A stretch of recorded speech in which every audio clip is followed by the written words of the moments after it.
PSSI sedang negosiasi dengan pemain keturunan yang punya nama besar untuk bela timnas Indonesia.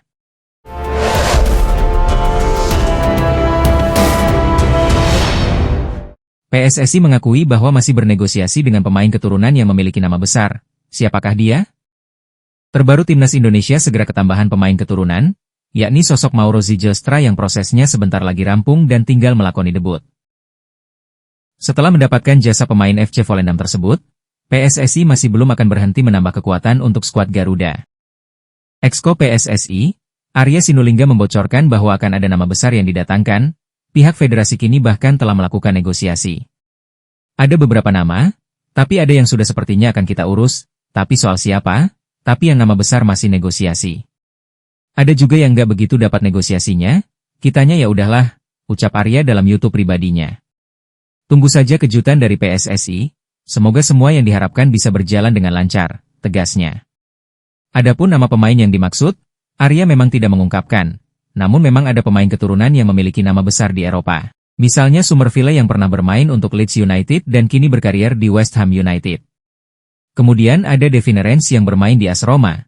Winger kanan ini telah mencicipi kompetisi top Eropa. Ada juga pemain dari Serie A yang berposisi sebagai penyerang, ia adalah Tijani Noslin. Pemain yang memiliki market value cukup tinggi 173,82 miliar. Lalu ada nama baru, yaitu Danilo Doekhi yang juga punya darah Indonesia. Ia adalah pemain Union Berlin Liga Jerman. Patut dinantikan siapakah pemain keturunan yang memiliki nama besar tersebut dan kini sedang bernegosiasi dengan PSSI untuk membela timnas Indonesia. Calon pemain timnas Indonesia, Givario Reat, tampaknya sudah tidak sabar untuk segera membantu perjuangan rekan-rekannya menghadapi persaingan ketat yang tersaji pada kualifikasi Piala Dunia 2026 zona Asia. Givario Reat memang dirumorkan sudah sempat berjumpa dengan pelatih timnas Indonesia, Patrick Kluivert. Dalam sesi wawancara khusus dengan media asal Belanda, Oost, Givario Reat menyampaikan beberapa pandangannya soal penampilan timnas Indonesia pada putaran ketiga kualifikasi Piala Dunia 2026 zona Asia. Bahkan, pemain asal Feyenoord ini juga sudah tak sabar untuk segera mengukir sejarah bersama negara kakeknya. Dalam agenda terdekat, skuad Garuda akan melakoni FIFA Matchday di bulan September 2025. Semua orang tentu tidak sabar melakoni pertandingan untuk negaranya, namun ini masih awal dari semuanya, ucap Reat. Bermain untuk Indonesia, mungkin suatu saat bisa terjadi, namun fokus utama hanya untuk klub dan timnas Belanda, lanjutnya. Semua spesial. Jika ditakdirkan membela tanah kelahiran kakek saya, tentu saya tidak sabar melakoni debut itu. Saya akan memberikan segalanya, tuturnya. Pemain berusia 19 tahun itu mengakui bahwa peluang skuad Merah Putih untuk merebut tiket ke Piala Dunia 2026 terbuka lebar setelah berhasil lolos ke round 4. Peluang Indonesia lolos ke Piala Dunia cukup terbuka. Ini sangat menarik. Saya berharap Indonesia bisa lolos ke Piala Dunia 2026, tegasnya. Pelatih timnas U23 Indonesia, Gerald Van den Burg, tak menampik jika kemenangan tim asuhannya atas timnas Filipina dinaungi keberuntungan. Ya, sebagaimana yang diketahui, timnas U23 Indonesia melanjutkan tren positif di grup ASEAN U23 Championship 2025. Skuad Garuda Muda berhasil menang 1-0 atas Filipina pada pertandingan yang digelar di Stadion Utama Gelora Bung Karno, malam kemarin. Gol semata wayang Indonesia lahir dari gol bunuh diri pemain Filipina, Jaime Rosquillo, pada menit ke-23. Gol tersebut bermula dari lemparan ke dalam yang dilakukan Robbie Darwish di sisi kiri penyerangan timnas U23. Tentu, hasil ini menempatkan Garuda Muda berada di puncak klasemen sementara grup A Piala AFF U23 2025 dengan koleksi 6 poin. Mengomentari kemenangan ini, Gerald Van den Burg menilai Kadek Arel dan kawan-kawan sudah menampilkan performa terbaik. Bahkan, seharusnya bisa mencetak 4 hingga 5 gol ke gawang Filipina. Namun, hasil ini tetap disyukuri oleh pelatih asal Belanda itu meski tak luput dari keberuntungan. Dalam pertandingan, memang kadang ada keberuntungan.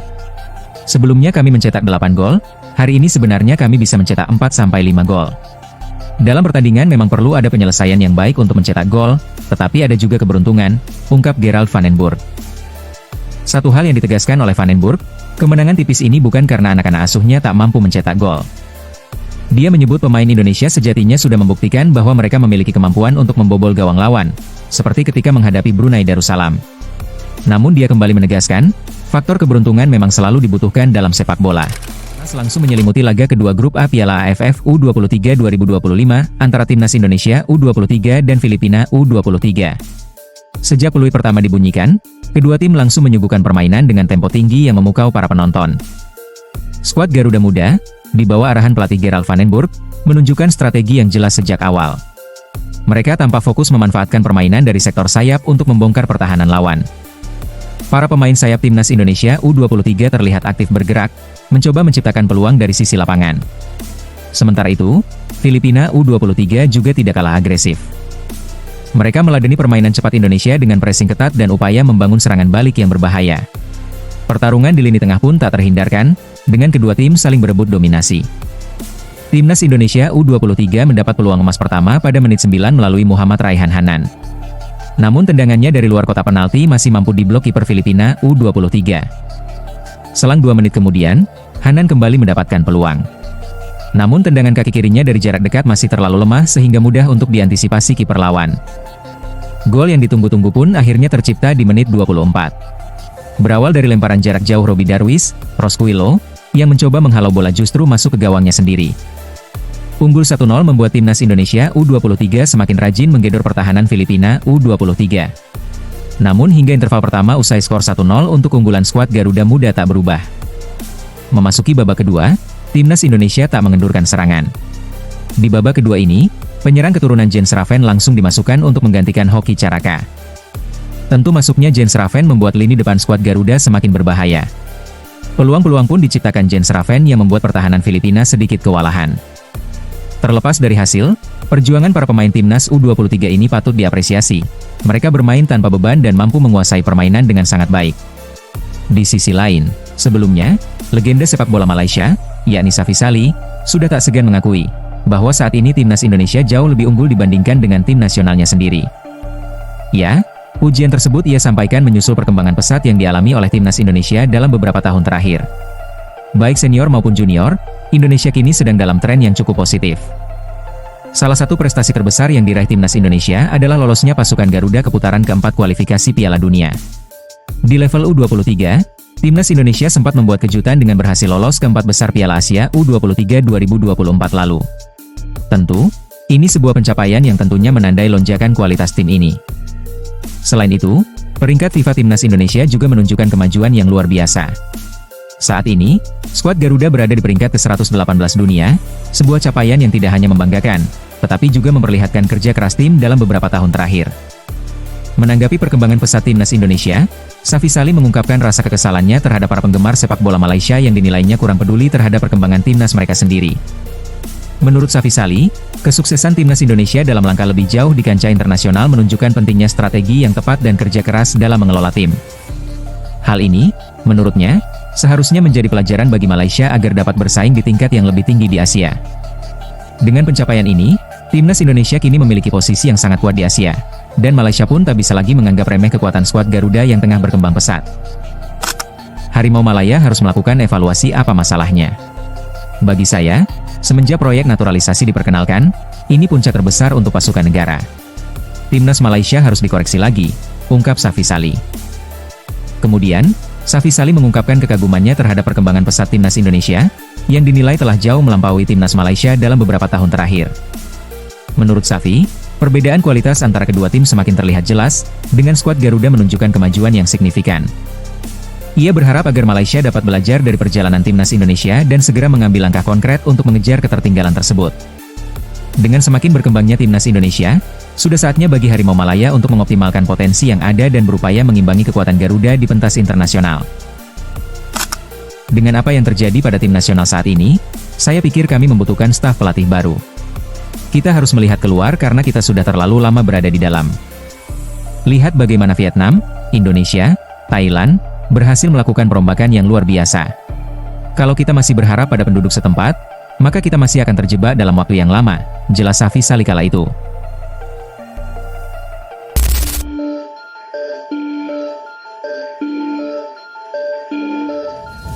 Sebagaimana yang diketahui, timnas Indonesia tergabung dalam grup neraka pada babak 4 kualifikasi Piala Dunia 2026 zona Asia.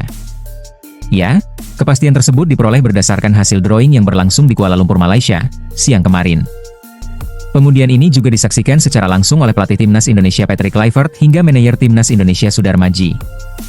Ada 6 negara yang masuk babak 4 kualifikasi Piala Dunia 2026 zona Asia yaitu Indonesia, Irak, Arab Saudi, Qatar, Oman, dan Uni Emirat Arab. Indonesia merupakan satu-satunya negara dari luar Timur Tengah serta satu-satunya negara Asia Tenggara yang lolos babak 4. Dari hasil undian itu, diketahui skuad Garuda tergabung di grup B bersama Arab Saudi dan Irak. Sedangkan grup A diisi Qatar, Uni Emirat Arab dan juga Oman. Pertandingan babak 4 kualifikasi Piala Dunia 2026 zona Asia ini akan berlangsung pada 8-14 Oktober 2025. Ya, pertandingan ini juga akan dilaksanakan di 2 negara yang telah ditunjuk oleh AFC, yakni Arab Saudi dan juga Qatar. Seperti ramai di media, penunjukan tersebut mendapat protes keras dari sejumlah negara lantaran dilangsungkan bukan di tempat yang netral, namun pihak AFC tetap ngotot dengan keputusannya. Di sisi lain, hasil drawing ini sebenarnya cukup menguntungkan bagi timnas Indonesia. Pasalnya, tim Merah Putih sudah pernah melawan Irak di babak 2 dan menghadapi Arab Saudi di babak 3. Artinya timnas Indonesia sudah familiar dengan lawan yang akan dihadapi. Melalui akun media sosial, Erick Thohir selaku Ketua Umum PSSI merespons hasil drawing ini.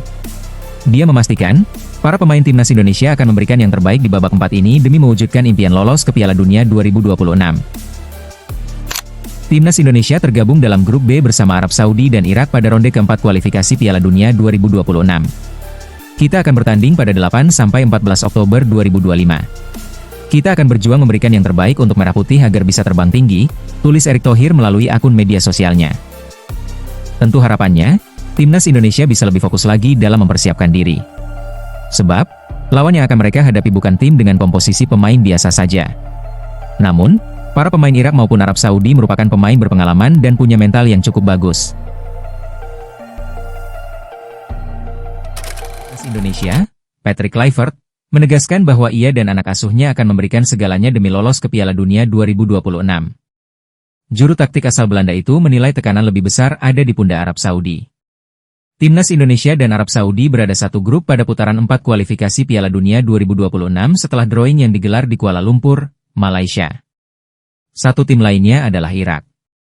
Arab Saudi akan bertindak sebagai tuan rumah dengan format round robin. Artinya, dalam home tournament ini, ketiga tim, termasuk timnas Indonesia, hanya akan saling bertemu satu kali tanpa sistem home away.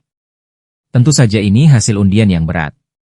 Kami sudah mengenal Arab Saudi dari babak grup sebelumnya. Irak juga lawan yang sangat sulit. Kami harus menjernihkan pikiran, menganalisis lawan dengan baik, dan menunjukkan kualitas kami di lapangan, ujar Patrick Kluivert. Berstatus tim pot 3, yang artinya, paling lemah, timnas Indonesia memang menjadi favorit terakhir jika bicara dari sudut pandang ranking FIFA. Namun, Patrick Kluivert menggarisbawahi bahwa laga pertama, yakni kontra Arab Saudi, akan jadi yang terpenting. Laga pertama tentu sangat penting, semua orang tahu itu. Masalahnya, banyak pemain kami akan datang ke jeda dalam waktu yang sangat mepet. Tapi itu bukan alasan. Begitulah keadaannya, dan kami harus menyikapinya dengan bijak.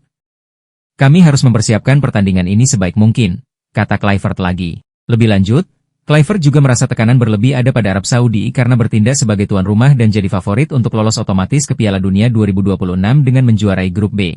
Kami akan menganalisis mereka dengan baik.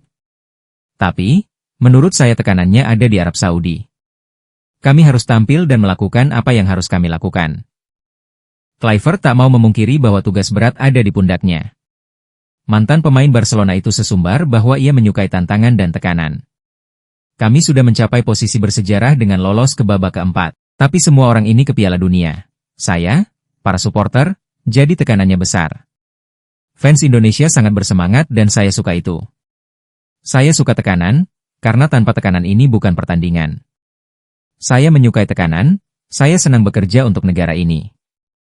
Tapi kami harus lolos dan semua tahu ini jalur yang sulit. Kami harus memberikan segalanya di lapangan dan bermain sebagai tim.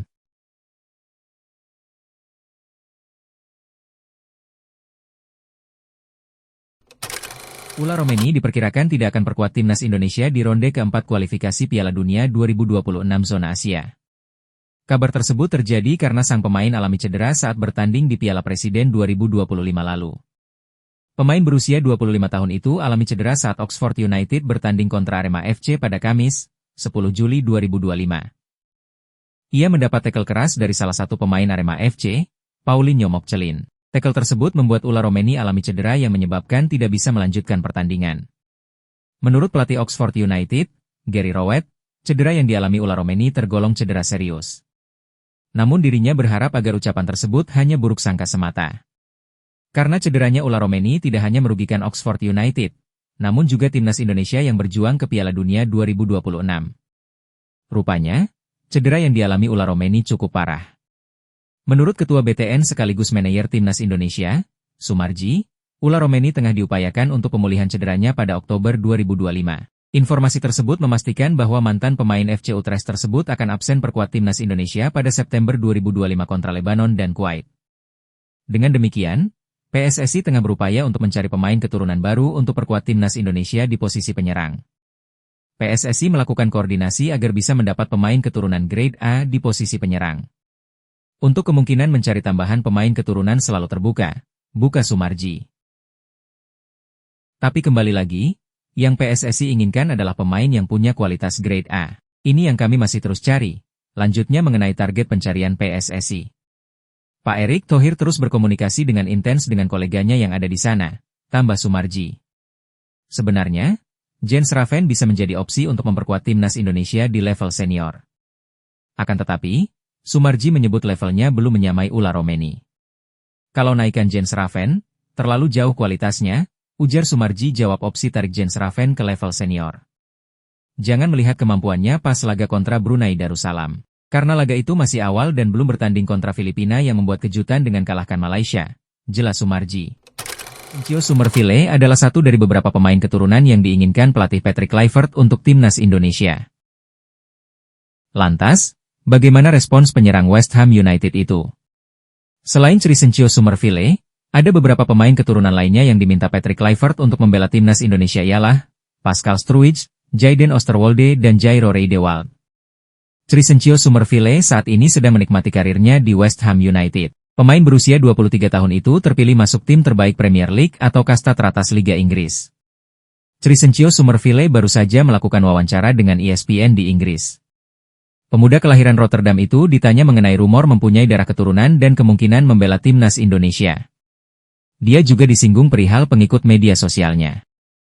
Penyerang bernomor punggung 7 di West Ham United itu mengaku followers akun Instagramnya, Summerville 7 pesat dari sekitar 170 ribuan pengikut menjadi 230 ribuan pengikut pasca namanya disebut-sebut media Indonesia ia memiliki darah keturunan Indonesia. Ini bagus. Namun, saya kebanyakan menyerahkan kepada manajer bisnis saya. Misalnya, saya mendapatkan panggilan telepon pada pekan lalu, jelas Summerville. Saya tahu ada rumor tersebut, namun saya belum terlalu memikirkan, saya tidak tahu, lanjutnya. Masih dalam wawancaranya dengan ESPN, Summerville belak-belakan lebih memilih Suriname yang sudah pasti. Saya merasa lebih ke Suriname karena setengah keluarga saya berasal dari Suriname, imbuh Summerville. Saya belum tahu apakah saya mempunyai darah Indonesia atau tidak, saya akan menanyakan itu, lanjutnya. Namun, saya masih bermain untuk West Ham United, saya fokus kepada itu. Saya hanya mengikuti arus, sebab jika di sini, saya hanyalah pemain biasa, tuturnya lagi. Tetapi, jika saya tiba di bandara sana, di Indonesia, mungkin saya akan sibuk, di sana sangat mencintai pemainnya, tutur pemain yang bervalue 382,40 miliar. Timnas Indonesia U23 sukses meraih kemenangan meyakinkan atas Brunei Darussalam dalam laga perdana fase grup Piala AFF U23 2025. Bertanding di Stadion Gelora Bung Karno, skuad Garuda Muda tampil dominan dan menutup laga dengan kemenangan telak. Sejak awal pertandingan, anak asuh pelatih Gerald van den Burg langsung mengendalikan jalannya laga. Tekanan tinggi sejak menit pertama membuat pertahanan Brunei kewalahan. Bahkan, skuad Garuda hanya membutuhkan waktu 2 menit saja untuk mencetak gol. Di laga ini, bintang utamanya tentu adalah pemain keturunan yang baru saja direkrut Bali United, Jens Raven. Ya, Raven benar-benar menggila di laga ini dan gol-golnya pun sangat-sangat berkelas. Dengan dominasi mutlak sepanjang laga, anak asuh Gerald van den Burg menunjukkan bahwa mereka siap mempertahankan gelar juara di ajang ini. Tentu, kemenangan ini merupakan kemenangan yang harus diapresiasi, meskipun tim yang dihadapi tim sekelas Brunei Darussalam. Dengan hasil ini, persaingan di grup semakin ketat. Timnas Indonesia U23 wajib meraih kemenangan di laga selanjutnya untuk menjaga asa lolos ke semifinal. Sementara Brunei Darussalam, mereka harus berjuang lebih keras lagi untuk menjaga asa lolos ke babak berikutnya. Timnas Indonesia U23 dijadwalkan akan menghadapi lawan berat di laga berikutnya. Mereka akan ditantang Filipina yang baru saja menang atas Malaysia. Tentu, laga menghadapi Filipina bisa dikatakan laga wajib menang.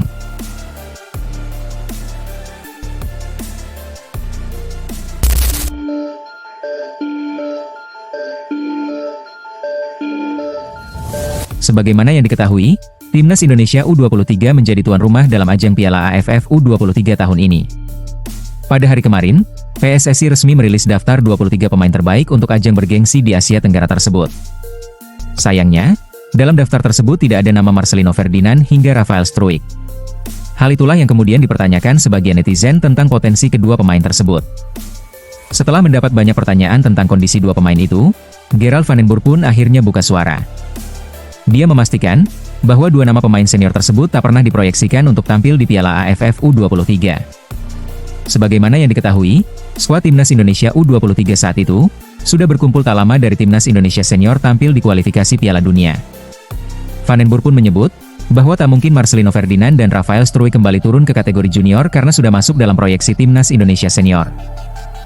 Tidak, mereka tidak di sini, mereka sudah ada di tim senior dan kita sudah punya nama yang sudah lebih dulu kita sodorkan.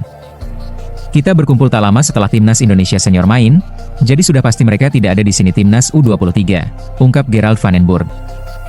Ya, keputusan yang diambil Van den Burg tak lepas dari keinginannya yang tak ingin mengubah inti Timnas Indonesia senior yang sudah terbentuk selama ini, karena target utama skuad Garuda Senior adalah Piala Dunia. Walau tak diperkuat oleh pemain muda rasa senior, dia pun tak khawatir karena melimpahnya stok pemain junior yang dia miliki saat ini.